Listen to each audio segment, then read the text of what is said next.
บุญปีใหม่แมนบุญประเพณีหนึ่งที่นอนอยู่ใน22ของ14ประเพณีอันดีงามของศาสนาพุทธที่คนลาวได้ปฏิบัติกันมาแต่บูรณาการได้สืบทอดกันมาจนถึงปัจจุบันเนื่องในโอกาสบุญปีใหม่คริสตศักราช2026และพุทธศักราช2569นี้ทีมงานรายการเป้าหมายแผนกผลิตรายการกองโทรภาพกองทัพได้มาสัมภาษณ์พระอาจารย์พรหมลินทร์สุรินทรเจ้าอธิการวัดป่าเลไลศรีวิไลได้เว้าถึงความเป็นมาของวันบุญปีใหม่ลาวโดยกล่าวว่าพอฮอดยามเดือน4ต่อใส่เดือน5ลวงเข้ามาถึงก็พอดีแม่นระยะแห่งการกักเกียมเพื่อเฉลิมฉลองส่งท้ายปีเก่าและต้อนรับปีใหม่ลาวส่งพุทธศักราชเก่าต้อนรับพุทธศักราชใหม่ซึ่งเป็นวันแห่งการไขสังกัดใหม่วันขึ้นปีใหม่หรือบางท้องถิ่นมักนิยมเอิ้นว่ากุศสงกรานต์ซึ่งเริ่มแต่วันที่13หาวันที่15หรือวันที่16ของทุกๆปีบุญทุกสงกรานต์นี้มายาวนานจนหลายสิบคนตั้งแต่พ่อแม่บรรพบุรุษตั้งแต่เหนือจนฮอดใต้เนาะและประวัติความเป็นมาในการเตรียมต้อนรับบุญทุกสงกรานต์หรือว่าบุญปีใหม่ลาวนี้เนาะประวัติความเป็นมาก็คือท้าวธรรมบาลกุมารได้รับคำถามจากพญาพรหมในการคำตอบคำถามกันจากท้าวกบิลพรหมเชื่อว่าถ้าท้าวกบิลพรหมให้คำสัญญาว่าถ้าเจ้าตอบคำถามไปถูกต้องได้ไปจะยอมสละเสียนตัดเสียนให้กับเจ้าถ้าเจ้าตอบไปถูกเขาก็จะใส่โทษเจ้าทุกกันเช่นกันหลังจากนั้นก็ได้พนันกันหลังจากนั้นท้าวธรรมบาลกุมารก็ได้มีคำคิดคำเห็นและได้คำตอบจากที่คนเป็นนางคิดอยู่กล้องห่มไม้ว่าเฮาสิเฮ็ดวิธีใดเพื่อจะเอาคำตอบนี้ไปตอบกับท้าวกบิลพรหมในเมื่อไปนอนทับทิมอยู่บนต้นไม้ก็เลยบังเอิญได้ยินเสียงนกลมกันเสียงนกล้มกันว่ามื้ออื่นจะมีการตอบคำถามระหว่างท้าวกบิลพรหมกับท้าวธรรมบาลกุมารก็เลยว่าคำถามคำตอบมันสิยากอีหยังนกสองตัวคุยกันเลยว่ายามมื้อเช้าชีวิตของคนเฮาอยู่ไสเพิ่นก็ตอบว่ายามมื้อเช้าชีวิตของคนเฮาอยู่ใบหน้างั้นคนเฮาตื่นมาต้องได้ล้างหน้าสวยตาก่อนแล้วยามตอนภาคเที่ยงหรือว่าภาคสวยตอนสวยชีวิตของคนเฮาอยู่ไสภาคสวยชีวิตของคนเฮาอยู่หน้าอกต้องได้สำระห่างกายล้างสวย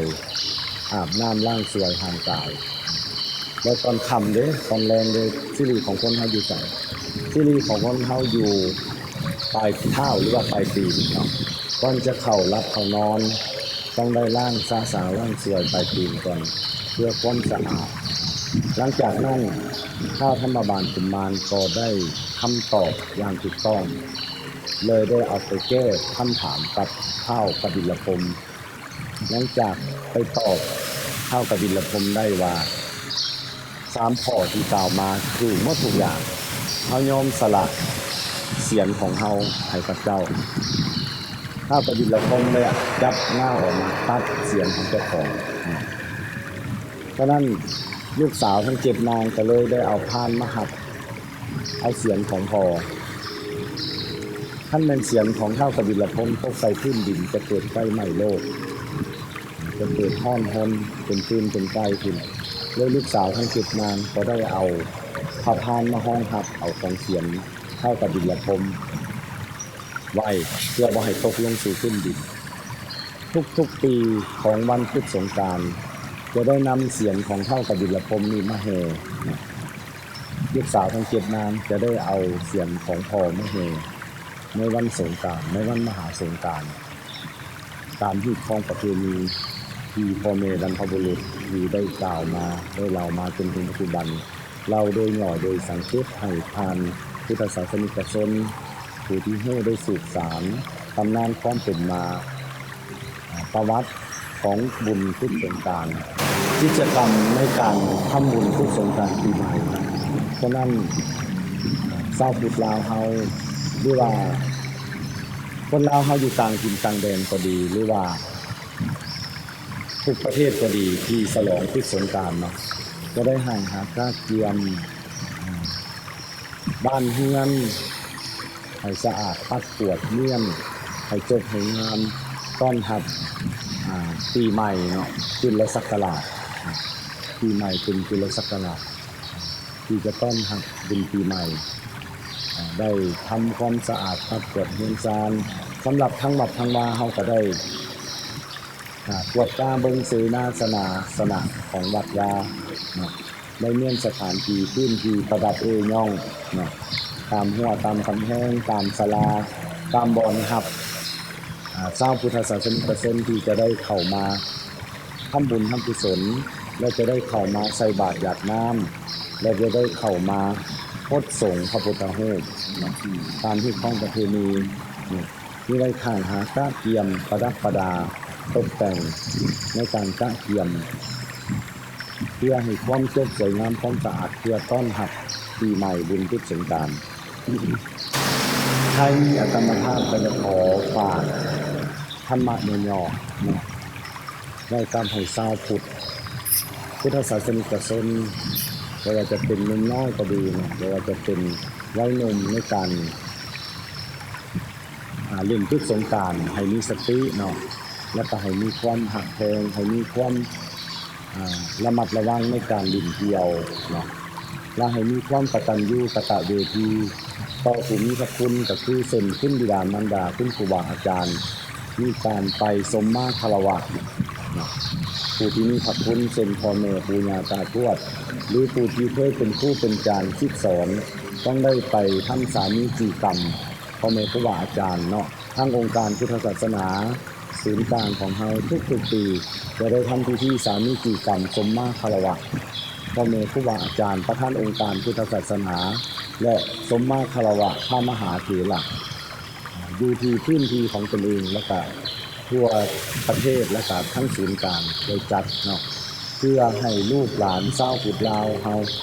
ในการเล่นสงกรานต์ให้มีความระมัดระวังในการเดินการไปกันมาการเล่นให้มีสติเอาสติเป็นหลักเพื่อบ่ให้มวลซึมจนเกินไปจนขาดสติเป็นให้เสียทรัพย์สินเป็นให้เสียของหักของหวงเพราะนั้นในการที่เฮาเล่นบุญปีใหม่ต้องเล่นให้พอเพียงให้ถูกหลักการมีสติความระมัดระวังให้ถูกที่คล้องประเพณีจึงขอฝากบุญกุศลขอฝากศีลธรรมนี้ให้กับหนุ่มน้อยหรือว่าวัยรุ่นในการเล่นทุกสงกรานต์ให้มีสติระมัดระวังและก็ให้มีความนอบน้อมต่อผู้ใหญ่เป็นหลักให้มีความกตัญญูกตเวทีต่อพ่อแม่และผู้มีพระคุณก็จะขออำนวยอวยพรใส่ในวาระปีใหม่เป็นจุลศักราชปีใหม่ที่จะมาถึงนี้ขอให้ชาวพุทธลาวพุทธศาสนิกชนทุกท่านทุกผู้ทุกคนได้หักแต่ความสุขเจริญกายเจริญใจและสิ่งท่านคุ้มครองขอพระรัตนตรัยและสิ่งศักดิ์สิทธิ์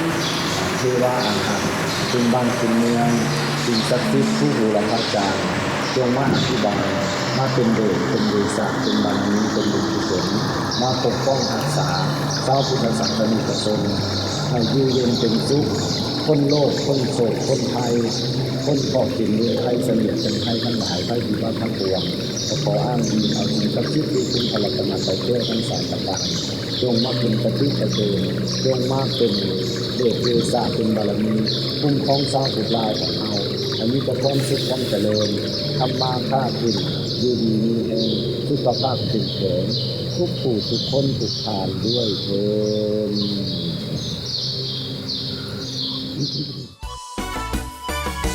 ปีใหม่ได้หมุนเวียนมาทั่วทางอาณาขอพากันฉลองวันปีใหม่สดใสเฮืองหอมพ่อแม่พี่น้องมาฉลองรับโชคใส านผู้ชมที่ผ่านไปนั้นก็แมนการให้สัมภาษณ์ของพระอาจารย์พรหมลินทร์สุรินทรเจ้าอธิการวัดป่าเลไลศรีวิไลเนื่องในโอกาสวันบุญปีใหม่ลาวพบกันใหม่โอกาสหน้าสำหรับมื้อนี้สบายดี